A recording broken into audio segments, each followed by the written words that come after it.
Baik teman-teman, kembali lagi bersama saya Anggi Yusuf dalam sebuah sesi khusus yaitu Teropong Mengulas Lebih Jauh.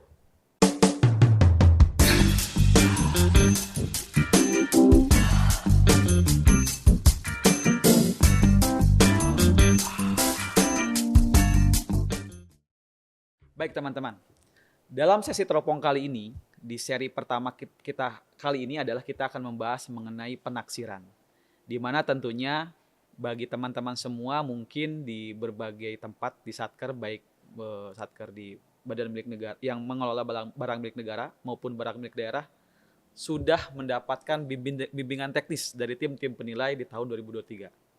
Tapi untuk itu, marilah kita belajar bersama kembali untuk mengupas lebih jauh bagaimana tata cara penaksiran, dan dalam sesi kali ini kita akan lebih mengulas terkait dengan cara penaksiran barang milik negara atau barang milik daerah berupa kendaraan bermotor, khususnya roda 4.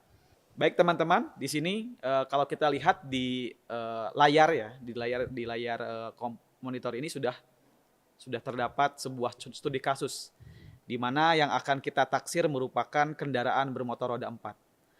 Objek penilaian tersebut adalah dimiliki oleh Satker KPKNL Bogor dengan objek penilaian mereknya itu Toyota Innova tipe G, tahun perolehan 2012, dengan isi silindernya 2000 cc, transmisi otomatis, warnanya hitam, nomor polisnya B1364 PKP, dan lokasinya di Bogor. Nah, kalau kita lihat ke bawah, di sini sudah saya tampilkan screenshot atau memang potongan foto dari objek penilaian tersebut. Yaitu kita bisa lihat teman-teman ya, bahwa mobilnya adalah Innova, tadi sudah dijelaskan. Nah, mungkin nanti Bapak Ibu juga ketika memang melihat atau tidak menaksir, ketika menaksir barang milik negara atau barang milik daerah, itu yang harus kita lakukan pertama adalah mengecek kembali objek penilaian tersebut. Kalau sudah ada, ini saya berikan contoh, maka kita akan tuangkan dalam sebuah kertas kerja penaksiran yang tentunya nanti akan saya share di link deskripsi di bawah yang Bapak Ibu bisa download. Di sini, nah ini sudah saya share, sudah terlihat ya di tampilan, ada sebuah kertas kerja penaksiran yang sebenarnya Bapak Ibu sekalian sudah dapatkan di materi BIMTEK tahun lalu. Cuman kita akan ulang kembali sehingga Bapak Ibu sekalian bisa lebih mudah bagaimana cara menaksir kendaraan roda 4 khususnya mobil. Nah sebelumnya kita bisa mengisi terlebih dahulu di sheet berita acara. Nah ini untuk mempermudah nanti Bapak Ibu melakukan penaksiran. Pertama kita akan lihat dulu identifikasi objeknya. Nah di sini kita bisa inputkan, kalau Bapak lihat Ibu di KIB atau kartu identitas barang, itu kita tinggal masukkan aja tuh sesuai dengan KIB. Nama objeknya apa? Di sini adalah minibus, mobil penumpang 14 orang ke bawah.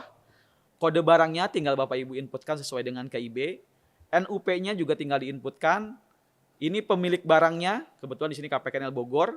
Lokasi objeknya ada di mana, tinggal Bapak Ibu inputkan. Merek tipe jenisnya minibus. Tipenya tadi sudah disebutkan ada Toyota Innova tipe G dengan transmisi otomatis. Nomor polisi kita juga tinggal input di sini Bapak Ibu. Warna TNKB. Nah, warna TNKB rata-rata karena kita merupakan barang milik daerah atau barang milik negara, itu biasanya memang semuanya TNKB-nya merah. Nah, dokumennya itu Bapak bisa cek tuh, apakah memang kelengkapan dokumennya sudah lengkap atau belum. Tentunya ada BPKB dan STNK. Pemilik dokumen tentunya di sini oleh KPKNL Bogor. Nah, masa berlaku STNK itu Bapak Ibu bisa lihat di STNK kendaraan tersebut. Biasanya sudah disebutkan sampai berlakunya sampai kapan. Masa berlaku pajaknya juga bisa terlihat di STNK. Pengguna kendaraannya KPKNL Bogor, dan ini yang terakhir. Perlu dipastikan juga keterangan lain terkait dengan perpajakan. Apakah kendaraan Bapak Ibu sekalian masih hidup atau memang sudah mati atau memang ada tunggakan pajak. Nah, ketika Bapak Ibu sudah menginput semua identitas tersebut, kita akan beralih ke sheet selanjutnya. Nah, tinggal dilihat di sheet yang warna hijau. Saya sudah kasih tanda warna hijau. Nah, ketika Bapak Ibu sudah input tadi di berita acara, maka beberapa untuk deskripsi objek itu sudah terinput secara otomatis. Jadi Bapak Ibu tidak usah menginput 2 kali. Ini akan lebih mempermudah tentunya pekerjaan Bapak Ibu. Nah, ini minibus tadi sudah kita inputkan di berita acara dan lain sebagainya. Termasuk deskripsi objek penaksiran atau objek penilaian kendaraan yang akan Bapak Ibu taksir. Di sini minibus tadi ya, ada Toyota Innova tipe G, tahunnya 2012, tahun perolehan atau tahun pembuatan. Juga di sini isi selanjutnya juga tadi sudah merujuk ke 2000 cc. Ini bahan bakarnya dipastikan kembali bensin atau memang ada diesel ya. Tentunya akan berbeda. Perbedaannya di mana nanti akan kita lihat untuk pembandingnya. Nah, ini warnanya juga kita langsung terisi secara otomatis ketika Bapak Ibu sekalian mengisi berita acara. Setelah itu apa yang harus kita lakukan? Setelah Bapak Ibu lakukan adalah tentunya karena kita akan menggunakan pendekatan pasar yang sudah kita pelajari sebelumnya di materi BIMTEK, kita akan mencari nilai pasar atau pembandingnya yang ada di pasaran. Tentunya dengan spesifikasi dengan tipe yang sama. Usahakan juga tahunnya juga sama, transmisinya sama, silindernya pun sama. Nah, dalam contoh kali ini, itu saya sudah mencari pembandingnya. Ini saya cari berikut Bapak Ibu. Jadi Bapak Ibu mudahnya tinggal cari aja buka browser, terus Bapak Ibu ketikkan aja nama jenisnya apa, Toyota Innova 2012 tipe G, maka akan muncul. Ada iklan di OLX. Nah, biasanya saya mencari datanya di OLX. Ketika dibuka, maka akan ada banyak sekali referensi yang Bapak Ibu dapat ambil. Nah, lebih bagusnya lagi adalah ketika Bapak Ibu harus memperhatikan lokasi objek pembanding tersebut. Kalau memang itu lokasinya di Bogor, maka saya akan lebih memilih lokasinya juga yang sama. Karena ini akan berpengaruh terhadap kondisi kita ketika ngambil. Nah, kalau satu kota kan tentunya tidak ada perbedaan ya. Ini saya samakan sama-sama di Bogor. Saya ambil 2 pembanding, di sini sudah ada. Sama-sama Toyota Innova tahun 2012 dengan tipenya G, isi silindernya 2000 cc dan transmisinya otomatis. Di sini ditawarkan 158 juta rupiah. Nah, pembanding kedua ini lokasinya bisa dilihat ya di Bogor, sama-sama di Bogor. Dan yang pembanding kedua itu juga sama Bapak Ibu. Ini warnanya silver. Dilihat di sini dia sama-sama tahun 2012. Dia tipenya sama-sama G. Nah, tapi karena di sini manual, maka tidak bisa kita gunakan. Usahakan yang transmisinya sama. Kita bisa lihat lagi di sini dicari. Yang transmisinya matic. Nah, misalkan ini contohnya. Nah, ini transmisinya matic. Nah, ini sama-sama matic dan nilai penawaran 158 juta. Selanjutnya Bapak Ibu, ketika sudah ditentukan 2 objek pembanding, kita bisa memasukkan deskripsi objek pembanding tersebut ke dalam kertas kerja. Di sini kita kembali lagi ke kertas kerja. Kita akan inputkan pembanding pertama, minibus Innova tipe G tahun 2012, bensinnya 2000 cc, bensin warnanya warna silver, atau tadi hitam metalik. Nah, pajaknya hidup, lokasinya tadi di Ciawi. Nah, kalau ada nomor kontaknya, kita akan sertakan juga. Tapi berhubung di sini memang tidak disertakan nomor kontaknya, kita bisa langsung masukkan saja namanya Rudi Faisal di sini sebagai sumber informasi. Tentunya juga link yang memang ada di OLX. Nah, untuk pembanding kedua pun sama-sama tadi ya minibus Isuzu Toyota Innova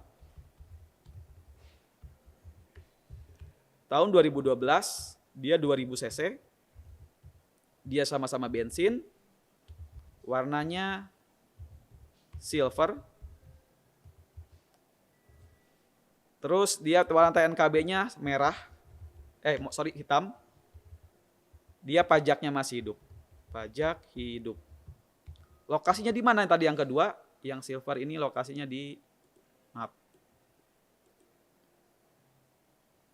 lokasinya ada di Cibinong.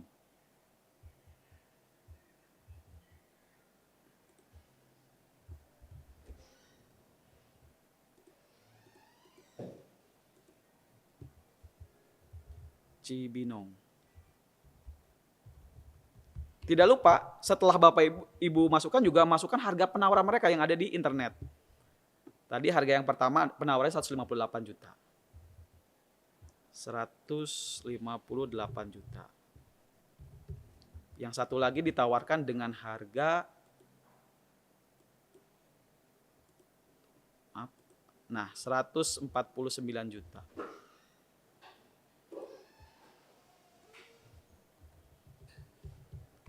Nah, setelah Bapak input semua deskripsi baik pembanding 1 maupun pembanding 2, kita akan menentukan besaran penyesuaian. Di kertas kerja kita yang sudah Bapak Ibu pelajari sebelumnya kita menggunakan mekanisme 2 kali penyesuaian.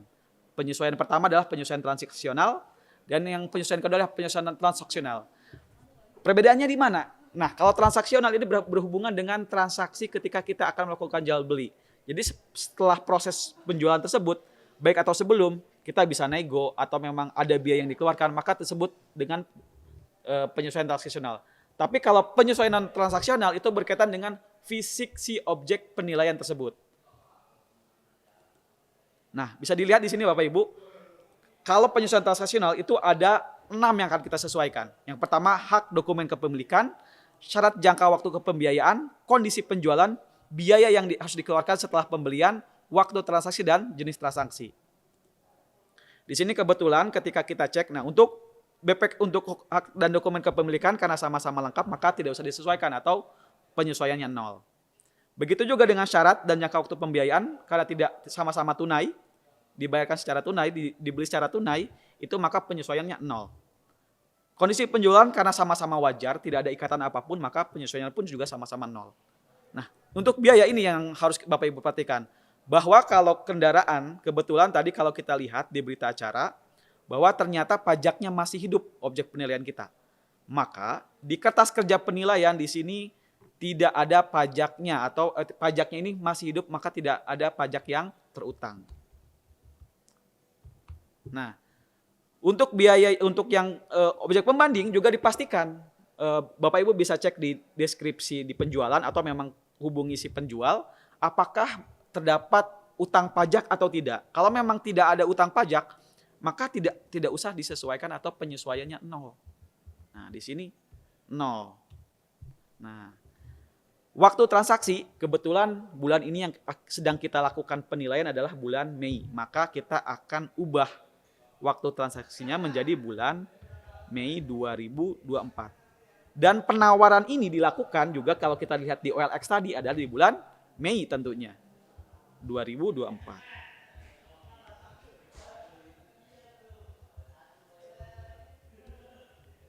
Nah, selanjutnya yang terakhir ini adalah jenis transaksi.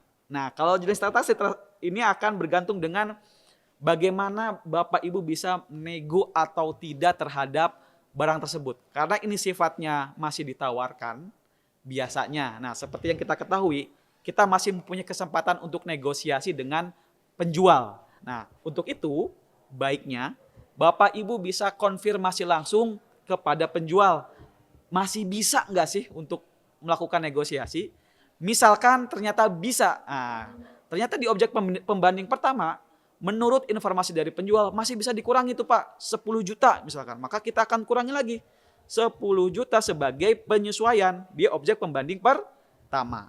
Nah, untuk objek pembanding kedua ternyata masih bisa nego. Berapa negosiasinya? Itu ternyata bisa sampai 15 juta. Misal ya Bapak Ibu ya. Maka di sini kita akan minus 15 juta rupiah. Sehingga indikasi nilai properti atas transaksional tadi untuk pembanding pertama itu 148 juta rupiah. Sedangkan untuk objek pembanding kedua itu 134 juta rupiah. Apakah sudah selesai? Tentu tidak. Seperti yang saya katakan tadi bahwa transaksi kita ada ada penyesuaian transaksional sama penyesuaian non transaksional. Yang kita akan sekarang sesuaikan adalah penyesuaian non transaksional, yaitu berkaitan dengan kondisi objek penilaian. Jika sebelumnya Bapak Ibu mungkin sudah pada saat BIMTEK itu dijelaskan ada 3 urutan kondisi. Ada baik, ada rusak ringan, sama rusak berat. Tapi kalau saya secara pribadi itu lebih senang mengklasifikasikan menjadi 5 kelas. Kita bisa lihat di sini, kalau kita lihat yang saya blok, Ini ada klasifikasi kondisi untuk untuk objek tersebut. Pertama, ada baik sekali. Yang kedua, baik. Yang ketiga, sedang. Keempat, jelek. Kelima, jelek sekali. Dengan adanya kondisi seperti ini, itu akan memudahkan kita semua untuk melakukan perhitungan atau penaksiran objek penaksiran tersebut. Nah, sebelumnya karena kita sebagai pemilik barang, tentunya kita akan lebih bisa mengenal kondisi objek penaksiran kita. Setuju Bapak Ibu? Karena kita yang selama ini menggunakan, otomatis Bapak Ibu sendiri bisa mengenal bagaimana kondisi masing-masing fisik si objek penaksiran. Misalnya di sini ada body eksterior. Nah, kita bisa lihat. Ini saya contohkan ya Bapak Ibu ya. Misalkan ternyata body eksterior itu sedang. Ingat Bapak Ibu, kaidah ini si kriterianya itu harus sesuai dengan yang kita tadi ucapkan. Baik sekali, baik, sedang, jelek, dan jelek sekali. Nah, misalkan di sini ternyata body eksteriornya sedang. Catnya juga sedang. Terus bempernya baik misalkan. Dan lain sebagainya. Ini Bapak tinggal input sesuai dengan kondisinya yang masing-masing. Nah, setelah itu kita lihat kondisi objek pembanding yang pertama. Tentunya kalau dijual di pasaran, masa iya yang jelek, biasanya kan yang baik ya. Yang sudah dipoles, sudah dibagusin, sudah dirawat, bahkan dibawa ke bengkel, otomatis kondisinya prima. Maka kita coba aja kita masukkan ke baik. Ini semuanya kita masukkan kondisinya baik. Tapi alangkah lebih bagus ketika Bapak Ibu sekalian itu mengkonfirmasi ke penjual. Nah, ternyata objek pembanding kedua pun sama, kondisinya baik semuanya. Nah, ini. Baik dari bodi eksterior, cat, bumper, dashboard, plafon, jok, karpet dasar, sampai sasis di mana ada rangka, ada kopling, sistem kemudi, kaki-kaki, dan lain sebagainya sampai 17 kriteria yang ada di kertas kerja yang Bapak Ibu bisa lihat. Maka ini nilainya akan otomatis berubah Bapak Ibu, besaran penyesuaiannya. Nah, terus dari mana untuk kita mengubah ini? Nah, ini akan dipengaruhi oleh biaya spare part masing-masing bagian tersebut. Terus bagaimana cara inputnya? Di sini, ada di sheet selanjutnya. Ada yang namanya di sheet biaya spare part yang warna hitam. Bapak Ibu sekalian, tinggal input berapa sih kira-kira biaya untuk masing-masing bagian spare part. Misalkan bodi eksterior untuk ketok berapa, kita bisa tanya ke bengkel. Untuk cat berapa ke tukang cat poles. Nah, untuk bumper kita cek tuh di Tokopedia, di Bukalapak, di semua marketplace itu ada tuh biasanya bumper Innova. Googling aja ketemu berapa harganya. Dan seterusnya sampai ke aksesorisnya. Nah, ini harga-harga ini bisa Bapak Ibu dapatkan di marketplace atau memang bisa tanya langsung ke bengkel terdekat. Setelah ini diisi, maka nilai-nilai spare part di sisi ini akan berubah secara otomatis.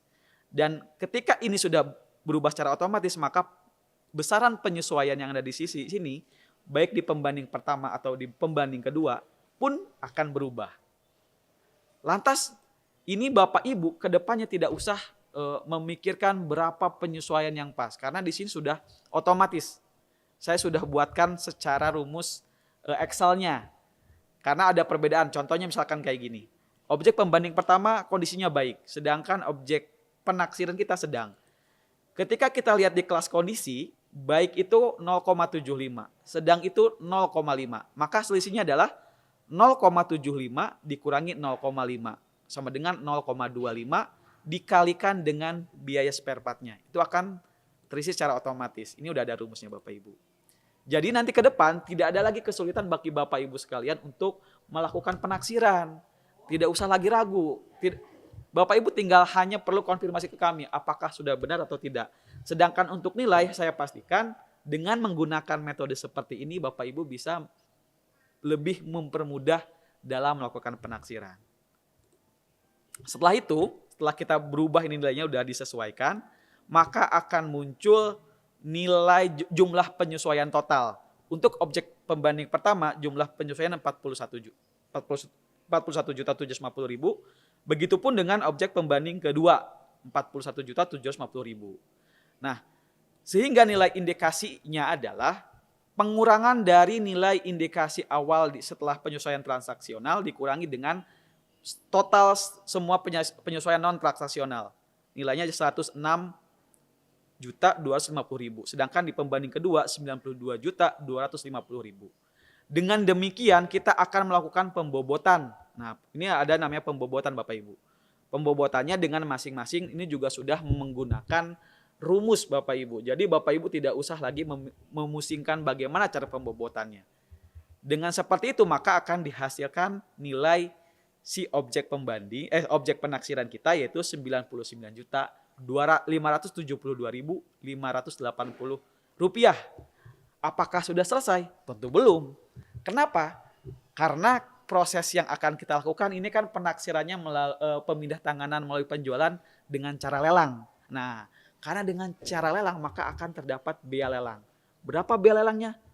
2%. Kita akan kurangkan nilai wajar yang tadi sudah terbentuk dengan 2% tadi. Berapa 2%-nya? Yaitu Rp1.091.451. Maka nilai wajar hasil setelah dikurangi bea lelang Rp97.581.129. Apakah sudah selesai? Belum, karena kita harus bulatkan. Biasanya nilai itu kita bulatkan ke nilai pembulatan terdekat, nilai rupiah terdekat. Maka kalau kita bulatkan kembali menjadi Rp97.581.000. Nah, ternyata mudah ya Bapak Ibu ya. Nilai objek penaksiran kita tadi Innova tipe G tahun 2012 dengan kondisinya yang demikian itu nilainya 97.581.000. Dengan begini ke depan mudah-mudahan Bapak Ibu bisa lebih pede untuk melakukan penaksiran. Tidak lagi merasa khawatir ataupun ragu nilainya ini sudah benar atau tidak. Karena memang ini lebih mempermudah Bapak Ibu sekalian dalam menentukan nilai taksiran.